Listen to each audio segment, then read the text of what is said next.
Hello student, आज हम discuss करने वाले हैं न्यूटन्स लॉ ऑफ मोशन। जो कि सबसे पहले फर्स्ट आएगा, फिर सेकंड एंड देन थर्ड। कल मैंने आपको एक वीडियो भेजा था पहले, और उस वीडियो में स्टार्टिंग का फोर्स के बारे में जो टॉपिक है वो डिस्कस हुआ था आपसे, उसके कुछ इफेक्ट बताए थे, एंड देन बैलेंस फोर्स और अनबैलेंस फोर्स डिस्कस हुआ था। उसके बाद इनर्शिया बताया था, याद होगा आपको, इनर्शिया पढ़ लिया होगा आपने। किसी भी ऑब्जेक्ट का अपने आप की इनएबिलिटी जिसकी वजह से वो अपनी पोजीशन चेंज नहीं कर सकता, that is inertia. Inertia 3 type के बताए थे आपको। तो आज हम पढ़ते हैं फर्स्ट लॉ ऑफ मोशन क्या है। आपको यहाँ पर दिख रहा होगा डेफिनेशन, आप नोट कर लीजिएगा यहाँ से। So a body continues to be a state of rest और uniform in a straight line unless acted upon the external force unbalanced force, that first law is considered. Suppose मान लिया कोई body है और ये रेस्ट में रखी हुई है, तो ये रेस्ट में रहेगी जब तक कि आप इस पर कोई एक्सटर्नल फोर्स लगा के इसकी पोजीशन को चेंज नहीं करेंगे, राइट। जैसे मान लिया कोई बुक है आपका, वो रेस्ट में रखा है तो रखा रहेगा, आपको उसको उठाने के लिए फोर्स तो लगाना पड़ेगा ना, बिना फोर्स के तो नहीं उठा सकते। तो हमारी डेली लाइफ में बहुत सारे एग्जाम्पल ऐसे हैं, बिना फोर्स लगाए हम कुछ नहीं कर सकते। अगर हम सुबह उठे, पानी का गिलास पीना है तो उसको उठाने के लिए फोर्स लगाना पड़ेगा, अपने आप को लिफ्ट करने के लिए फोर्स लगाना पड़ेगा सॉरी। तो इसी टाइप से आपको स्कूल का बैग उठाना है, बुक उठाना है, पेन लेना है, आपको कुछ भी करना है, तो उसके लिए जब तक आप फोर्स नहीं लगाओगे उनकी पोजीशन तो चेंज नहीं होगा ना। तो न्यूटन फर्स्ट लॉ हमें यही कहता है, if a body continues be state in rest और uniform motion in be straight line unless acted upon the external force, जब तक कि हम उस पर कोई एक्सटर्नल फोर्स अप्लाई नहीं करेंगे, then we can't change the position of that object. This is Newton first law, right. तो जैसे एक एग्जांपल देखते हैं, ये एक और एग्जांपल है। यहाँ पर आप देख पा रहे हैं इस फिगर में एक बॉल है जो कि रेस्ट में रखा है। An object is at rest will remain at rest, ये हमेशा रेस्ट में रहना चाहेगा। Unless acted on the unbalance force, external force जब तक नहीं दिखा, हमने यहाँ पर फिर से लगा रहे हैं, इस पर फोर्स लगा रहे हैं, किक होगा और ये ऐसे मोशन में आ गया, ये मोशन में ही रहेगा, या तो कोई रिटार्डेशन या फ्रिक्शन में जब तक नहीं आएगा। सो देखिए यहाँ पर एक अपोजिशन आ गया, जब तक ये मोशन में जा रहा था, अपोजिशन की वजह से इसका फोर्स जो है वो स्टॉप हो गया, जीरो हो गया और ये स्टॉप हो गया। तो यहाँ पर आपका न्यूटन का फर्स्ट लॉ, यहाँ पर ऑब्जेक्ट रेस्ट में है, यहाँ पर आपने इसे फोर्स लगाया, ये यहाँ पर रेस्ट में ही रहना चाह रहा था, फोर्स लगाने के बाद इसका पोजीशन चेंज हुआ, फिर इसमें एक यूनिफॉर्म मोशन आ गया, मान लिया कांस्टेंट स्पीड आ गया, और फिर आप इसको ये कंडीशन लगा के इसको स्टॉप कर रहे हैं। So this is unbalanced conditions, right. So इस टाइप से आप इसको समझ सकते हैं, ठीक है बच्चों। तो उसके बाद हम चलते हैं example of Newton's law in daily life. Examples क्या हैं वो हम 1 बाय 1 करके यहाँ पर यूज़ करेंगे। तो सबसे पहले एग्जाम्पल है इनर्शिया ऑफ रेस्ट के लिए। न्यूटन फर्स्ट लॉ लगता है, तो ऑब्वियसली आपने ऑब्जर्व भी किया होगा, व्हेन अ बस स्टार्ट सडनली, तो पैसेंजर वो बैकवर्ड्स, तो पीछे को जब सडनली स्टार्ट हुई तो एकदम पीछे को झटका लगेगा हमें। This is because the lack of the passenger जो है वो in contact to the bus and begin to move the forward direction and the speed of the bus, but the upper part जो इनर्शिया की वजह से rest में रहना चाहेगा, तो इस तरह का फील होगा हमें, राइट। तो एक तो ये एग्जाम्पल आपको पता होना चाहिए। उसके बाद नेक्स्ट चलते हैं, removal of dust from carpet. ये मैंने कल भी बताया था, डस्टर में से जब वो मैं निकाल रहा था डस्ट पार्टिकल उसके चौक के। So when a hanging carpet is beaten with a stick, a dust particle are removed from it. The reason is that carpet of being suddenly moves forward, and while the dust particle due to inertia rest continue to remain rest. So dust particle fall down due to their weight and hence the carpet gets clean. ये अक्सर हम जैसे किसी चीज़ में धूल घुस जाती है ना कपड़े वगैरह में, तो उसको ऐसे झटका देते हैं, उसको मोशन में लाते हैं। ऐसे कोई चद्दर वद्दर में धूल है तो पानी वानी की ड्रॉप्स हैं तो उसको ऐसे झाड़ देते हैं, तो उसका ड्रॉप्स या डस्ट पार्टिकल अलग हो जाता है। तो यहाँ न्यूटन फर्स्ट लॉ फॉलो होता है। On shaking the branch of tree the fruit fall down. आपने कभी देखा होगा, जैसे कोई मैंगो वगैरह आपको नीचे डालना है, पेड़ पे से तोड़ना है, तो आप उस पर चढ़ जाओगे, उसकी ब्रांच को हिलाओगे पकड़ के, तो वो जैसे ब्रांच मोशन में आएगी, वो एप्पल या मैंगो जो भी है वो रेस्ट में रहना चाहेगा, तो उसकी वजह से वो टूट के नीचे गिर जाता है। So when the branch of tree is shaken, it comes into a motion, while the fruits due to inertia of rest continue to remain at rest. Therefore, the fruit get detached from the branch and fall down due to the pull of the gravity. So example of inertia of motion. अब second की बात करते हैं, when the running bus stop suddenly the passenger are jerk forward. Inertia of motion, आपकी body motion में है, suddenly break लगा दी गाड़ी वाले ने, गाड़ी में बैठे आप, तो आप एकदम से आगे को गिर जाओगे। So reason is that running bus speed passenger equal to the speed of bus, the bus stop suddenly, the legs of passenger being contact with the bus come to rest, but the upper part due to inertia of motion so remain in the state of motion, so hence he is jerked forward. Passenger getting out of the moving train, bus falls in forward direction. So reason is that when the passengers step down, his feet come to rest immediately, but upper part of his body due to inertia of motion continue to remain in motion, so he falls in the forward direction. So to avoid falling down, so he should run forward in the same direction for a certain distance. Right? Next one, the passenger experiences a sideways jerk when the bus takes a sharp turn. So when the bus takes a sudden turn, so passenger experience a sideways jerk. The feet of passenger follow the change in direction of motion, but the upper part of the body due to motion continue to while the original direction. So this is result the sideways jerk. ऐसे झुक जाएंगे side से को आप। सो ये भी काफ़ी यहाँ पर एग्जाम्पल है न्यूटन का फर्स्ट लॉ। तो ये इसके डेफिनेशन याद कर लीजिएगा, 2-3 एग्जाम्पल याद कर लीजिएगा यहाँ से। पॉइंट टू पॉइंट जितने भी वर्ड हैं, देखो इसमें फिल इन द ब्लैंक्स ही बन सकते हैं, कोई वर्ड मैं हटा दूंगा इसमें से, बताओ क्या है ये। तो इस टाइप से आप ये चीज़ें सोच सकते हैं। तो ये न्यूटन फर्स्ट लॉ के पूरे एग्जाम्पल होगी, कंप्लीट हो गया यहाँ तक का, तो आपको ये पूरा कर लेना है।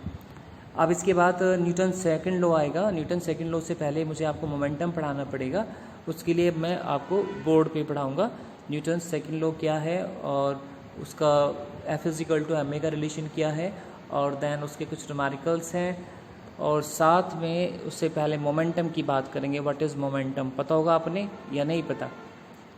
मोमेंटम क्या है उसको भी आप अभी पढ़ेंगे।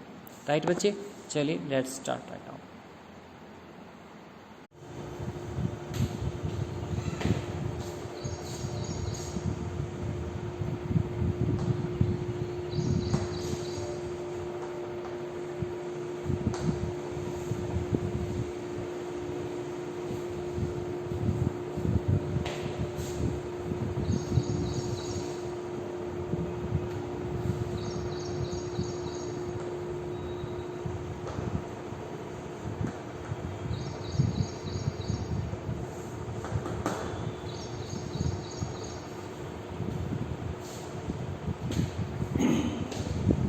स्टूडेंट व्हाट इज मोमेंटम, क्या होता है एक मोमेंटम, इसको हमें डिस्कस करना है।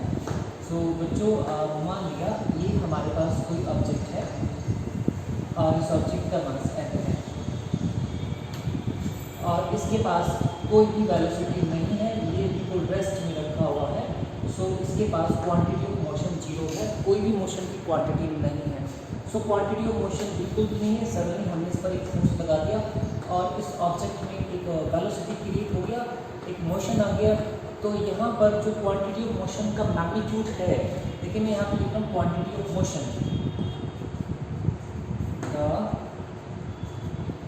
Quantity of motion is called motion, the quantity of motion of a body is called momentum। एक तो ये सिंपल सा, अगर आपसे कोई जनरली पूछे बच्चों मोमेंटम क्या होता है, आप कहेंगे सर किसी भी मूविंग बॉडी की जो वैल्यू है, मोशन का जो वैल्यू है, मैग्नीट्यूड है, क्वांटिटी ऑफ मोशन, उसी को हम मोमेंटम कहते हैं। अब इसको डिफाइन कैसे करें, मतलब इसका मेन डेफिनेशन क्या होगा?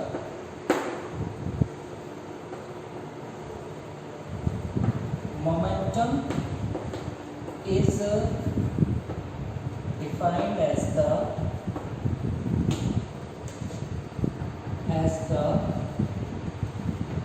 product of mass of the body, product of mass of a body and its velocity. Velocity is called momentum. The quantity of motion, it is momentum. Numerically, momentum is defined as the product of mass and velocity. Mass and velocity. इससे हम इसको निकालेंगे तो इसका formula क्या होगा? Momentum is equal to mass into velocity.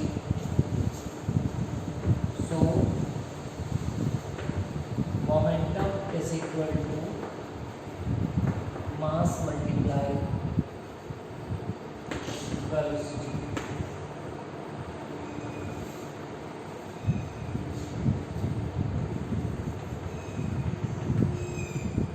So हमारे student momentum को p वर्ड से रिप्रेजेंट करते हैं, मास को m से रिप्रेजेंट करेंगे, वेलोसिटी को v से रिप्रेजेंट करेंगे। तो मोमेंटम का फॉर्मूला हो गया p is equal to mv। p is equal to mv. This is a formula of momentum. Here p is the momentum, m is the mass, v is the velocity of the body. तो उसके numerical के कुछ frame बना लेते हैं। Suppose पहले example ले लो। एक ऑब्जेक्ट है जिसका मास दिया हुआ है सपोज 5 kg मास गिवन है और उसमें वेलोसिटी है सपोज 10 मीटर पर सेकेंड। तो उसका मोमेंटम कितना होगा? तो मास into velocity, so momentum 5 into 10 that is 50। ऐसे मल्टीप्लाई करके मोमेंटम निकाल लेंगे। उसके बाद इसका ऐसा पहले लिखना चाहिए, फिर बाद में तो वही ऐसा यूनिट ऑफ मोमेंटम, ऐसा यूनिट ऑफ मोमेंटम। मास का केजी हो गया, वेलोसिटी का मीटर पर सेकेंड, केजी मीटर पर सेकेंड। या हम इसको ऐसे लिख सकते हैं केजी मीटर सेकेंड माइनस 1, पर को माइनस में लगा देंगे, सही है। सो दिस इज ऐसा unit of momentum. It is a vector of quantity, मतलब ऐसे वेक्टर लगाइए। सो मोमेंटम की डायरेक्शन हमेशा वेलोसिटी की डायरेक्शन में होती है। So it is a vector मतलब एक ऐसी क्वांटिटी जिसमें मैग्नीट्यूड और डायरेक्शन दोनों इन्वॉल्व हो। It is a vector quantity. Direction of momentum, direction of momentum is in the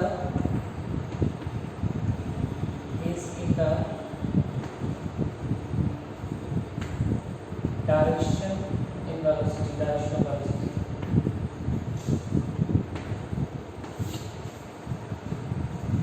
Direction of velocity.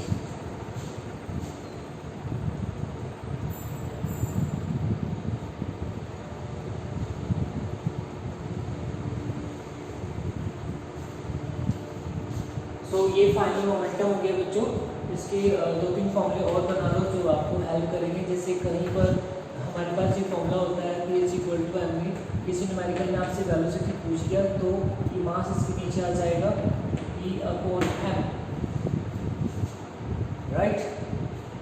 और या अगर आपसे मास निकालने को पूछ लिया, मोमेंटम और वेलोसिटी गिवन हुआ तो ऐसे निकल जाएगा। इस फॉर्मूले से हमें एक बात समझ में आती है, जो मोमेंटम है वो डायरेक्टली प्रोपोर्शनल टू मास है। जितना मास ज़्यादा होगा उतनी वेलोसिटी बढ़ेगा और directly proportional to velocity, right. So यहाँ पर ये सेक्शन आपका कंप्लीट हो गया मोमेंटम का। आप चलते हैं इसकी नेक्स्ट हेडिंग पर, चेंज इन मोमेंटम क्या होता है। उसी से फिर हम न्यूटन सेकंड लॉ पे जाएंगे, चेंज इन मोमेंटम। इसका स्क्रीनशॉट ले लेना, या इसको अच्छे से, ये नोट्स ही हो गया आपका बिल्कुल, सारे पॉइंट टू पॉइंट वैल्यूज़ मैंने लिख दिए हैं यहाँ पर। आप इसी में से लिख सकते हैं, आप उसको स्क्रीनशॉट लेके या पोज करके यहाँ से लिख लीजिएगा। मोमेंटम पूरा डिफाइन हो गया।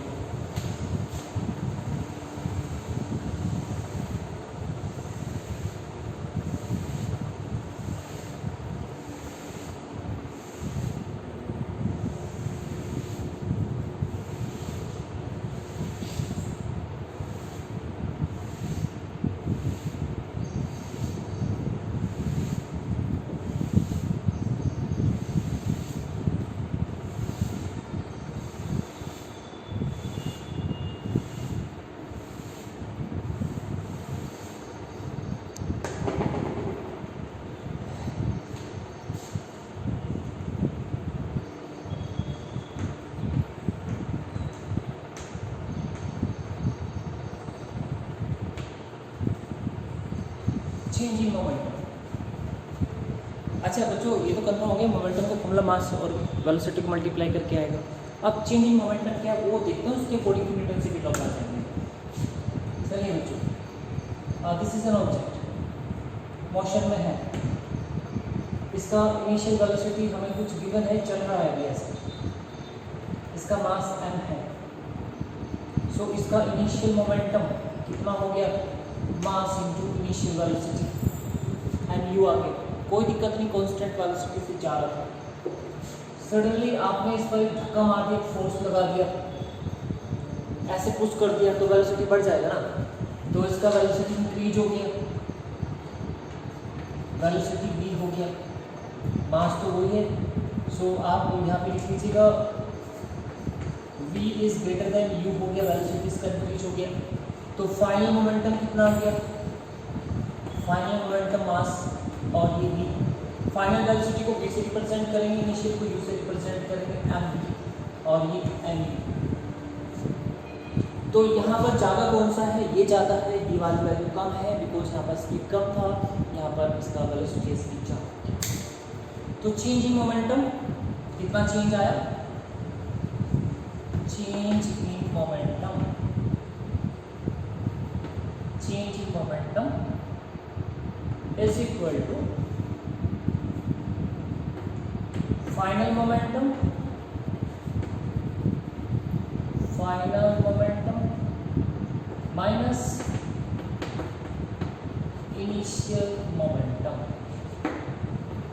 फाइनल मोमेंटम को हम लिखेंगे pf, इनिशियल को लिखेंगे हम pf। सो pf की वैल्यू कितना है mp और इसका वैल्यू कितना है m।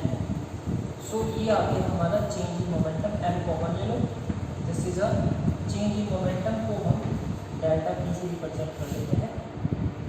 ये जो ट्राइंगल सा बना है ये चेंज का शो करता है, this is change in momentum.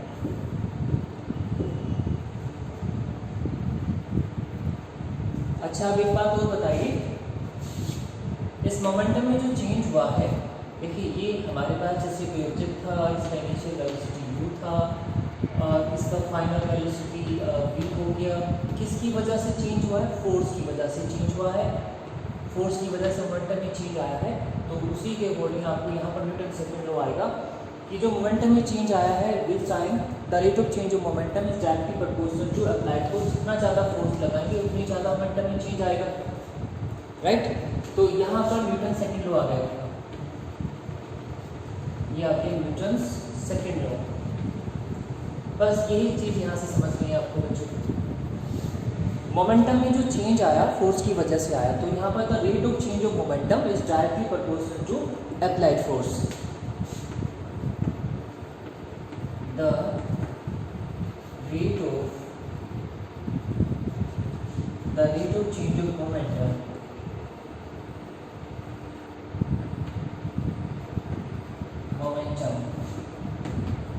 is directly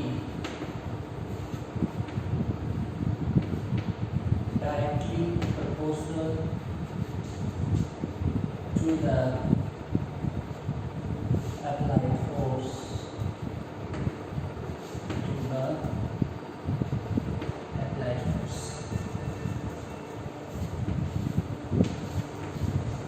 जितना फोर्स में चेंज करेंगे तो मोमेंटम में चेंज आएगा।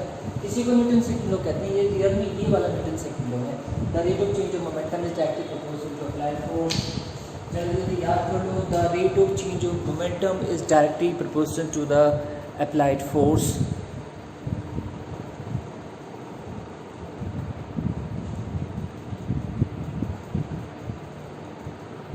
तो इसको ऐसे लिखो,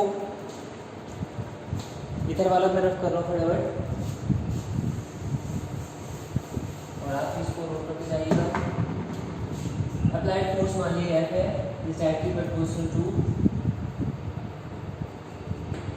change in momentum upon time taken. यहाँ पर रेट का मतलब टाइम से है, रेट जो बोल रहा था ना ये वाला टाइम से, टाइम टेकन या फिर applied force. Change in momentum, final momentum minus initial upon time, final momentum को क्या लिखेंगे, m we minus m u, अभी बताया था आपको कि m we minus m u, या फिर एफ प्रोपोर्शनल, एम कॉमन ले लो, v minus you upon T. ये क्या होगा, v minus you upon t, that is expression.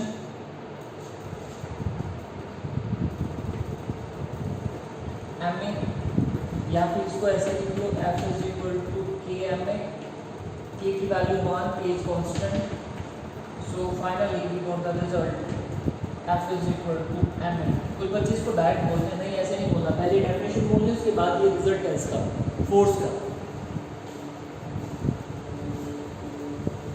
तो ये पूरा एक्सप्रेशन करना है आपका, the rate of change of momentum is directly proportional to applied force and result F is equal to M A.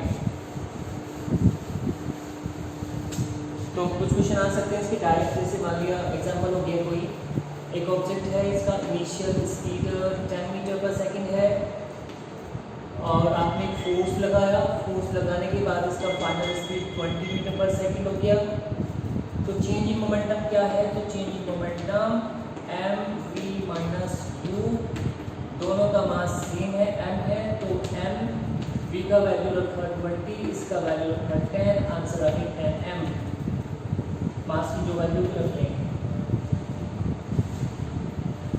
Right.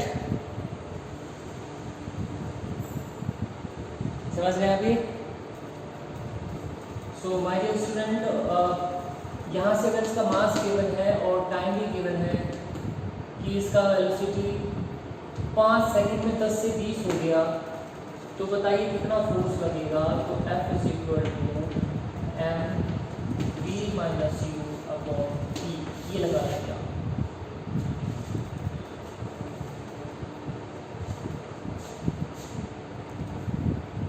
इसके बाद थोड़ा सा और इसमें ऐसे एग्जांपल भी आ सकता है कि एक बॉडी का मास 5 kg है और उसका एक्सप्रेशन 2 मीटर पर सेकेंड स्क्वायर है। बच्चे बताइए फोर्स कितना होगा, तो ये फॉर्मूला लगा लेना, F is equal to M A. ठीक है, अब यहाँ पर फोर्स की यूनिट और निकालो, SI unit of force, force का SI यूनिट होता है न्यूटन, साइंस के नेम पर है और इसको हम कैपिटल एन से रिप्रेजेंट करेंगे। इसका सीजीएस यूनिट, सीजीएस का full form centimetre gram second, centimetre gram second. SI का full form international system. CGS unit of force dyne होता है डी बाई एन, डाइन।